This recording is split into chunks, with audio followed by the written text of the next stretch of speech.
शुरू में स्वागत करता हूं मेरे YouTube चैनल आरपी एजुकेशन पर। तो हम पढ़ रहे हैं मानव का पाचन तंत्र। हम मानव के पाचन तंत्र जो क्लास 10 का चैप्टर है उसका हम टॉपिक पढ़ रहे हैं। उत्सर्जन तंत्र के बारे में आज विस्तार पूर्वक चर्चा करेंगे। तो बिना समय गवाए हम चालू करते हैं। उत्सर्जन तंत्र क्या है? उत्सर्जन तंत्र, उत्सर्जन तंत्र का कार्य यही होता है कि अपशिष्ट पदार्थों को शरीर से बाहर निकालना। कौन से वाले?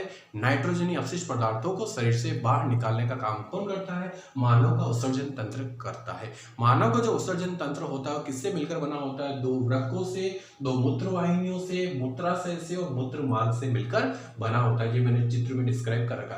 दो वृक्क जो होते हैं उसके ऊपर पाई जाती है अधिवृक्क ग्रंथियां। कौन सी ग्रंथियां पाई जाती है? अधिवृक्क ग्रंथियां पाई जाती है।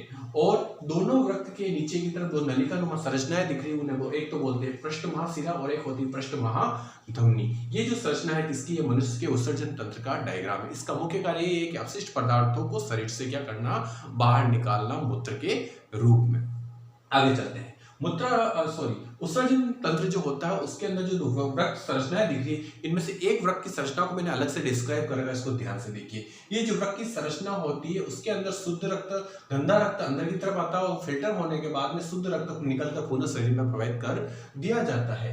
गंदे रक्त की जो नलिका और शुद्ध रक्त की जो नलिका, इन दोनों के मध्य वाला भाग क्या कहलाता है? हाइलम कहलाता है। क्या कहलाता है? हाइलम। और जो वृक्क की जो संरचना दिख रही है, इस वृक्क के अंदर सेंटर वाला पार्ट मध्यांश, बाहरी वाला पार्ट वृक्क आवरण और बिल्कुल मध्य भाग जो गंदे रक्त वाली नलिका और शुद्ध रक्त वाली नलिका है उसका सेंटर वाला पार्ट क्या कहलाता है? वलकुट कहलाता है। ये जो चित्र है किसका है? मानव के वृक्क की संरचना है, जो इस उत्सर्जन तंत्र के चित्र में से ही अलग से एक डायग्राम को बनाया गया, डिस्क्राइब किया गया। अब जो मानव का जो वृक्क होता है उसके अंदर लाखों की कुंडलित संरचना पाई जाती, लाखों बिल्कुल पतली पतली नलिकाएं पाई जाती, जिन्हें बोलते हैं वक्राणु। याद रखें, वृक्क के अंदर पाए जाते हैं वक्राणुनुमा संरचना।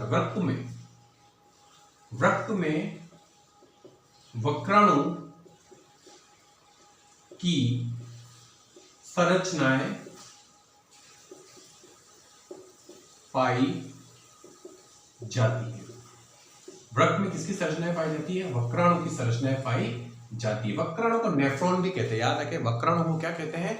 नेफ्रॉन भी कहते हैं। वृक्क में वक्राणु का मुख्य कार्य यही होता है कि गंदे रक्त को शुद्ध करके शुद्ध रक्त के रूप में उसका निर्माण करके पुनः शरीर में प्रवाहित करने का कार्य इसी का होता है। किसका होता है? वक्राणु का होता है। अब वक्राणु के मुख्य भाग होते हैं। इसी वक्राणु के मुख्य भाग कौन कौन से हैं? तो वो याद रखें। पहला जो भाग होता है वो होता है बोमेन संपुट। एक कटोरे नुमा संरचना होती है, उसको बोलते हैं बोमेन संपुट। बोमेन संपुट पहली संरचना कौन सी? बोमेन संपुट। सेकंड संरचना ग्लोमेरुलस। ये एक छन्नीनुमा संरचना होती है जिसमें रक्त शुद्ध होने का कार्य करता है, तो वो होती है सेकंड ग्लोमेरुलस। तीसरी होती है वक्राणु नलिकाएं। वक्राणु नलिका, तीसरी संरचना क्या होती है? वक्राणु नलिका।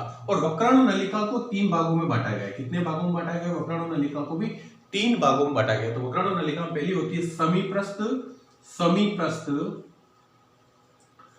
कुंडलित नलिका। कौन सी नलिका? कुंडलित, समीप्रस्थ कुंडलित नलिका पहली नलिका होती है। दूसरा होता है हेनले लूप। सेकंड संरचना किसकी होती है? हेनले लूप की होती है। और थर्ड संरचना होती है दूरस्थ कुंडलित नलिका। दूरस्थ कुंडलित नलिका। तो इस तरह से मैंने आपको बताया कि मानव का जो उत्सर्जन तंत्र होता है उसके अंदर कौन कौन से भाग पाए जाते हैं और उन भागों का क्या कार्य होता है, मुख्य कार्य क्या होता है। तो मानव के उत्सर्जन तंत्र का मुख्य कार्य यही है कि शरीर में प्रवाहित होने वाला जो अपशिष्ट रक्त होता है मानव के उत्सर्जन तंत्र में पहुंचता है। वहां से यूरिया और नाइट्रोजनी जो अपशिष्ट पदार्थ होते हैं वो फिल्टर होने के बाद, साफ होने के बाद में शुद्ध रक्त पुनः शरीर में प्रवाहित कर दिया जाता है। और अशुद्ध रक्त में से जो यूरिया और फिर अपशिष्ट पदार्थ जो निकलते हैं वो मूत्र मार्ग से बाहर निकाल दिए जाते हैं। तो ये सारा काम कौन करता है? मानव का उत्सर्जन तंत्र करता है। तो साथियों, आज जो मैंने आपको ये समझाया, मेरे हिसाब से आपको टॉपिक समझ में आया होगा।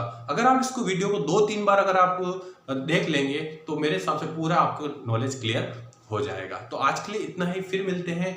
धन्यवाद। जय हिंद, जय भारत।